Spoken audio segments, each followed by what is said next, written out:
Welcome back to another video. This is your host, Rising Above. And today, guys, I wanted to talk to you a little bit about some recent news that we have here regarding the actual sales of the Persona series, Persona 5 Royal Remastered that just released not too long ago, and Shin Megami Tensei.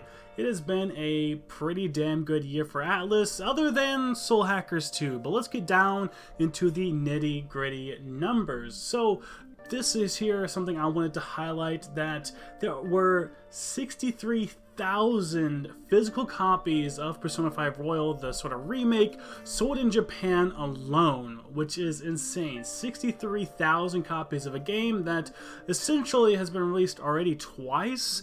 That many physical copies as well, not to mention the amount of digital downloads, and over in the West as well, especially now that the game is going to be launching to a brand new audience on Game Pass. There is going to be, of course, even more sales coming very soon, but that is just kind of what we know for the Japan side of things. And with this in mind, we can actually get a better scope of looking at the whole series in general. Shin Megami Tensei as its separate entity, and the Persona series is its own thing as well. Of course, there is a Shin Megami Tensei title on the first couple of Persona games. However, when Sega sort of takes a look at the Persona series, they don't actually count those earlier ones as Shin Megami Tensei titles, more Persona titles, which they are Persona games if we kind of look at it that way. It's just a naming type thing. But Shin Megami Tensei V came out in 1992 with approximately, now up to this point, 19 million units sold. That includes the downloaded versions of the game as well. 19 million units sold, with having 32 different editions that they are considered to be full Shin Megami Tensei games. So 19 million copies, 32 different games over, a certain amount of time. The 30th anniversary, as we know, is just around the corner. So 30 years, 19 million copies sold. That's a whole lot of games right there, and a whole lot of money given over to ATLUS, I am sure.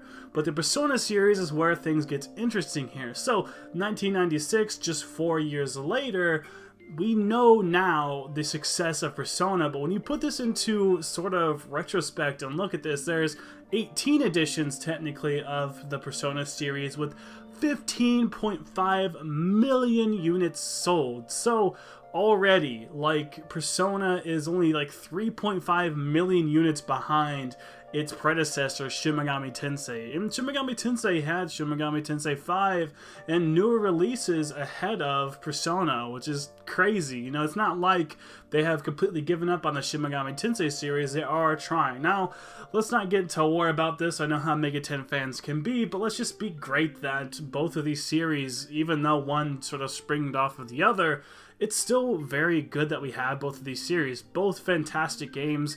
I think Shin Megami Tensei 3 is my favorite Mega 10 title, but I'm still happy to see that we have such success when it comes to the Persona series and the Shin Megami Tensei series respectively. Sure, the Persona series probably within the next couple of years is going to overthrow Shin Megami Tensei V in terms of sales. I think in terms of popularity, I would probably put it that Persona is more popular. However, I think that's just with a more casual fan base, whereas the Shin Megami Tensei, core people are probably the more diehard, definitely in the community base of things when it comes to the Mega 10 series of games. That's kind of how I look at it, especially being a YouTuber and seeing the comments and everything else. It seems like the more Mega 10 hardcore fans stuck with the more core line of games, while Persona 5 and Persona 4 sort of brought on a more casual fan base of just jrpg people, or people who just thought the game looked kind of cool or something, And either way you look at it, sales is good sales no matter what. We're going to be getting more games. This makes Sega happy with us. Is good to have. Another thing I'd like to mention with the sales, that we have multifaceted actual sales when it comes to the Persona and Shin Megami Tensei series. Not that this affects the sales at all, but there are different revenue streams that are done with the Shin Megami Tensei games and the Persona games, whereas other Sega titles like Total War, Football Manager, and other games don't have this. There's pachinko machines, there's actual packaged games, which means bigger bundles, digital games, and toys and etc. that are actually done through the Persona and Shin Megami Tensei series. So that basically means, similar to what other video games do, there's lots of merchandise and other types of revenue streams that are able to be, you know, grasped because of just the popularity of the series. I'll put it on screen real quick. I was going to cover this, but this is a Full Metal Alchemist mobile game that has Persona characters in it. So like that has to be something that's licensed from Sega Atlus to put in their, you know, Full Metal Alchemist mobile game. I didn't even know this was a thing, but that just goes to show, especially business in Japan, just how much that kind of thing is done. I'm sure they get a decent amount of money whenever purchases or things are sold on that mobile app or licensing to have those characters in their game for X amount of time. So Sega is doing good off of these two series, which, like I said, as a player, that's a win for us, that's a win for Sega, that's a win for the developers over at Atlus and all the people who are, you know, putting their blood, sweat, and tears into these games. This overall is still a good thing. Should be celebrated is kind of what I'm saying. And funny enough, we actually have some more closer specifics when it comes to the Persona series as well. So according to the financial results, the Persona series sold approximately 260,000 units worldwide, including digital and physical sales in June, July, and August of 2022 alone, which is crazy, which then makes the total copies of 500,000 copies sold in the Persona series in this actual fiscal year, which is like their pay period sort of year. So 270,000 units sold from March, April, and May of 2022, giving it to be about 500,000 copies sold in just the past year alone, which is pretty nuts. So as reported from May 2022, the Persona series had achieved 1.3 million copies sold from the beginning of April 2021 all the way to the end of March 2022. So the Persona series is averaging over a million something copies sold every single year, which based off of that alone is pretty nuts. We are at the 25th anniversary right now, closing up, or I guess it's done already. Technically it's done, if you don't count like the rest of this year being part of that, which I guess it kind of isn't, but already we've had over 15,000 copies sold, and it's making over millions of copies every single year. The game in due time, in 2 or 3 years, is gonna go over Shin Megami Tensei, like I said earlier in the video, but like I said, it's still good stuff no matter what. Hopefully we get a really good, you know, Shin Megami Tensei release soon, where people actually are more leaning towards that and be more interested in that. I love both series for what they are. I think it's good having them be sort of competitors, is that the best way to say it? But either way, having them both be there is a good thing and is good for us. But let's move on over to something that's not quite as good, and that is the Soul Hackers 2 sales and what we had, you know, what went wrong with Soul Hackers 2. So there was a recent interview with Sega Sammy's president and CEO and the director of CFO talking about how their evaluation is and how they feel about the certain games that were coming out and whatnot, whether or not they had sold well or not. And you can actually see from the interview where they talk about it, it says here that they were not necessarily too impressed with the actual sales of Soul Hackers 2. So Soul Hackers 2 debuted and sold 52,000 physical copies in Japan, which sounds like a lot, sounds great, but like I said, in just 3 months, Persona 5 Royal, an old-ass game at this point,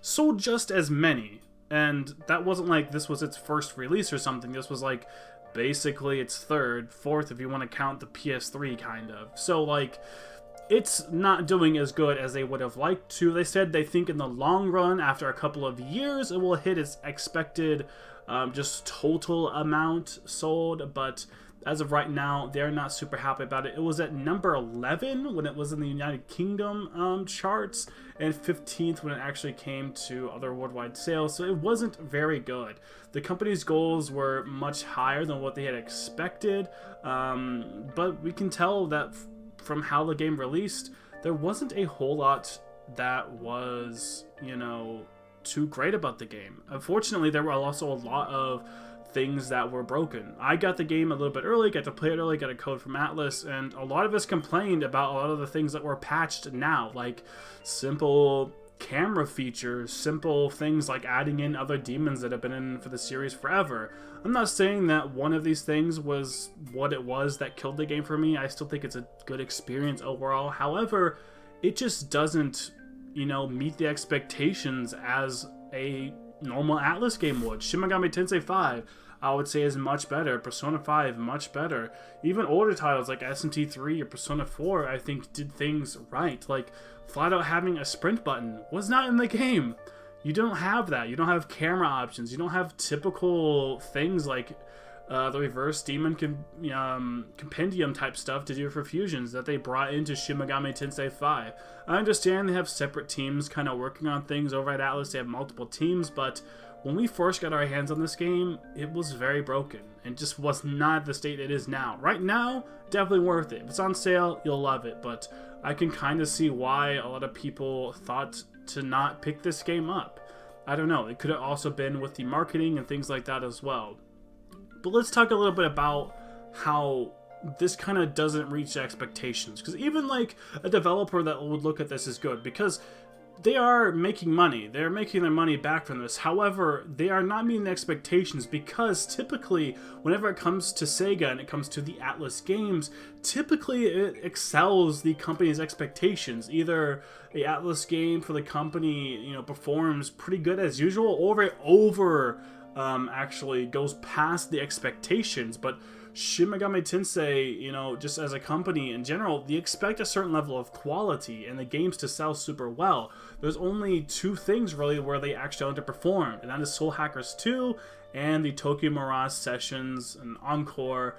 That is kind of the things that have underperformed. Soul Hackers 2 being one of the things that here recently that they have seen underperform from Atlus. So that's kind of bad on Atlus's end and kind of bad on our end when it comes to Sega wanting to give them more stuff and more money and things. It makes them maybe not so likely to try and push for reviving older series that are within the Shin Megami Tensei sort of spin-offs, you know. Soul Hackers 2 was kind of becoming its own thing, similar to like what happened to Persona. Does this mean we don't have a likelihood of having smaller series, you know, Digital Devil Saga and potentially things like that jump off and make their own sort of series? Who knows? It's kind of hard to say. I know I'd like to see more of that. I want to see more of the SMT spin-offs get their own series just to give us more games. More Atlus titles in my book is great. That's also more content for me to cover. It just hurts the community in general when we don't have these games out there and we don't have stuff to play. That, and they're just fun-ass games, man. They're just great. I'm not saying that this is going to be a massive dent when it comes to how Sega looks at Atlus. However, this is not a positive. You know, this is definitely a negative when it comes to how things are going. I know a lot of people want to blame this on the game not releasing on Switch, which is definitely, you know, a revenue where they would have gotten more sales, sure, but I'm not too sure how much it would have actually helped. I don't think it would have done a whole lot.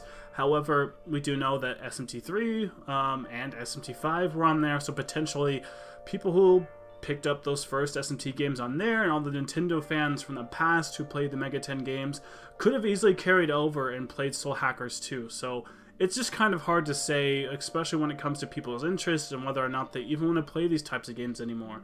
This was a bit of a risk on Atlus's end. I mean, Soul Hackers hasn't seen any limelight in a long time, like over a decade practically. So it's very hard to say whether or not this was a good move or not. But I'm going to stop rambling on here. That's going to be it for this video, guys. Please like, comment, subscribe for more content. I'll see you all in the next video. Thank you all so much for watching.